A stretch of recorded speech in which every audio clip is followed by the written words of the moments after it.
Mic ముందు పట్టుకున్నారు.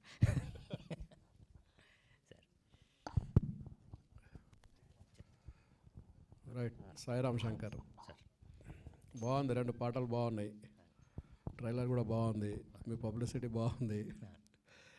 ఇప్పుడు బంపర్ ఆఫర్ తర్వాత మధ్యలో గ్యాప్ వచ్చిన ఈ కథ ఎంచుకోవడానికి కారణము ఒకటి, రెండవది అసలు కథలు ఎంచుకోవడంలో ఎక్కడైనా ఇబ్బంది అవుతుందా, అందుకని గ్యాప్ వస్తుందా నీకు? Okay, correct sir. నిజంగా గ్యాప్కి నా ప్రాబ్లం కూడా ఉంటుందండి. అది కథలో కొన్ని మనం ఎంచుకునేవి కరెక్ట్ అవ్వవు, అది కూడా జరిగింది.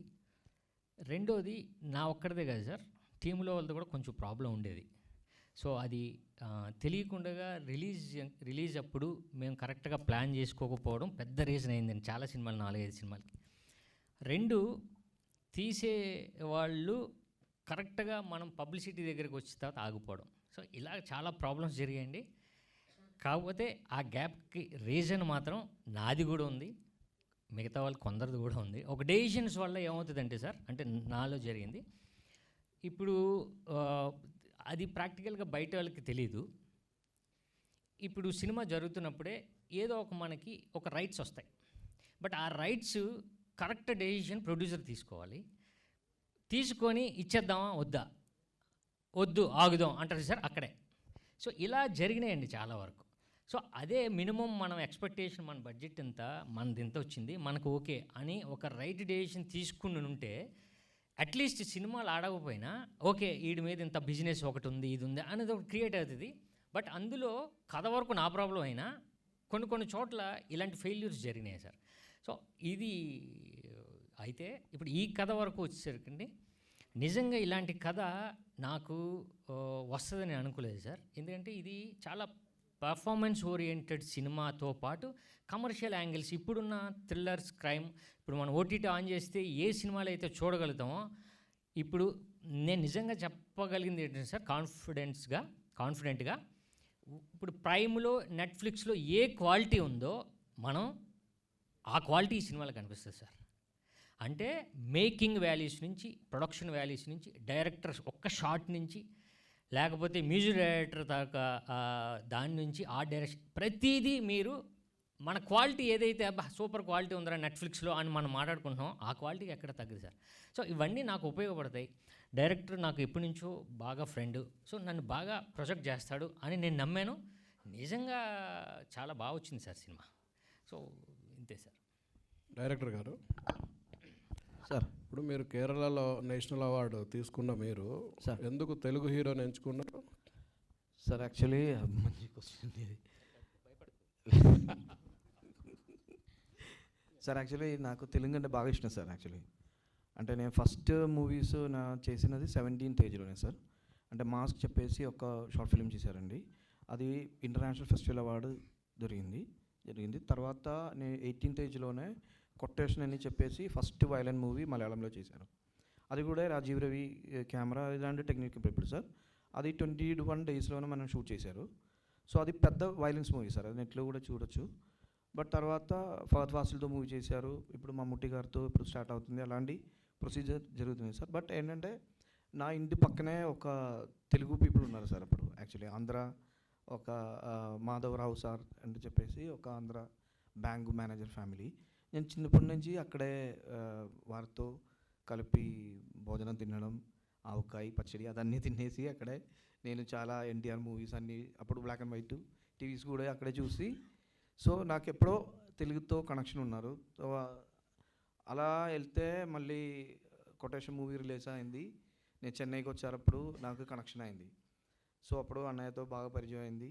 సో తెలుగు మూవీ అక్కడి నుంచి ట్రావెల్ అయింది. బట్ తెలుగు అంటే నాకు బాగా ఇష్టం సార్ బేసిక్గా చెప్తే. సో అది మళ్ళీ మూవీ సక్సెస్ అయితే మళ్ళీ కంటిన్యూ ఉంది. Thank you sir. Sairam Shankar గారు చెప్పండి. ఇప్పుడు ఆల్రెడీ మీరు ప్రూవ్డ్ హీరో, యాక్టర్. సో ఈ సినిమా కోసం ఎన్ఎస్డి నుంచి ఒక వ్యక్తి ద్వారా, ఒక స్పెషలిస్ట్ ద్వారా ట్రైనింగ్ తీసుకోవడానికి కారణం ఏంటండి? అదే సార్, నిజంగా అంటే ఇందాక చెప్పినట్టు సార్, దాన్ని కొంచెం మనం ప్రొజెక్ట్ చేయాలంటే వాళ్ళ స్టైల్ అని ఎందుకంటే వెరీ న్యాచురల్గా ఉంటుంది కదండి. నా దాంట్లో చిన్న డ్రామా ఉంది, అంటే పర్ఫార్మెన్స్లోనే చిన్నగా ఆర్టిఫిషియాలిటీ ఉంటుంది ఇప్పుడు కూడా.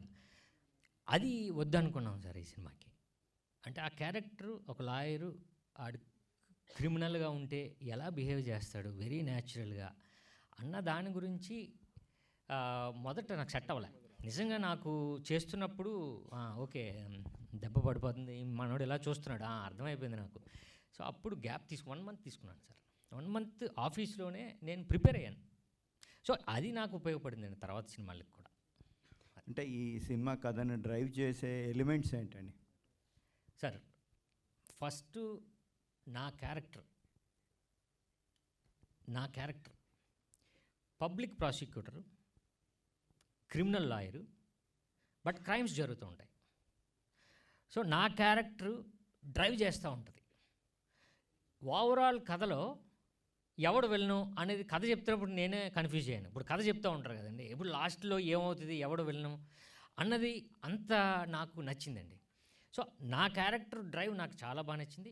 ఓవరాల్గా సినిమాని మళ్ళా మన కమర్షియల్ యాంగిల్లో ఎలా ఉండాలి, తెలుగుకి ఎలా యాప్ట్ అవ్వాలి అని మొత్తం మన తెలుగు ఇష్టం కాబట్టి అండి, తెలుగు పచ్చడి, తెలుగు సినిమాలు బాగా ఇష్టం, బాగా తింటాడండి, అంటే బాగా ఫుడ్ ప్రియుడు. సో దానివల్ల ఇక్కడికి వచ్చేసి ఇక సినిమాలు చేయడం, ఈ కథని నాకు చెప్పడం జరిగిందండి. సో ఇది నాకు ఉపయోగపడుతుంది చాలా, అంటే ఆర్టిస్ట్గా ఉపయోగపడుతుంది నాకు. మెయిన్ ఈ గ్యాప్ని అది ఫుల్ఫిల్ చేస్తుందండి, నాకైతే నమ్మకం ఉంది. Good luck sir. Thank you అండి. సార్ ఒక్క మ్యాటర్ చెప్పడానికి మర్చిపోయింది యాక్చువల్గా, సారీ అండి. యాక్చువల్లీ తెలుగు మూవీ అంటది నేను ఫర్ కేరళ నుంచి నేను చెప్తున్నాను సార్. ఇప్పుడు చాలా కంటెంట్ ఓరియంటెడ్ మూవీస్ మనం చేస్తున్నాను, ఎక్స్పెరిమెంటల్ మూవీస్ చాలా జరుగుతుండే అక్కడ. అప్పుడు చూస్తే నేను ఇక్కడ వచ్చిన తర్వాత నాకు అర్థమైపోయింది మనం కేరళలో చేసిందే కంటెంట్ మూవీస్ ఓకే, బట్ ఏంటంటే తెలుగు మూవీకి పీపుల్కి ఏంటంటే మనకి సడన్గా రెస్పాన్స్ వస్తుంది సార్.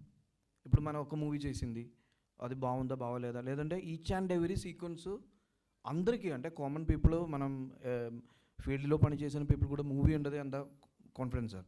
సో ఇక్కడే ఒక మూవీ చేసి సక్సెస్ అవ్వడం అనేది బాగా కష్టం. అంటే అందరికీ ఓకే నచ్చినట్ల, లేదంటే వారికి అంటే చాలా క్రైమ్ థ్రిల్లర్స్ చూస్తున్నాను, ఇది లేకుండా ఎలా ఒక మూవీ చేయాలి, అదే సార్ నాకు పెద్ద క్వశ్చన్ మార్కు.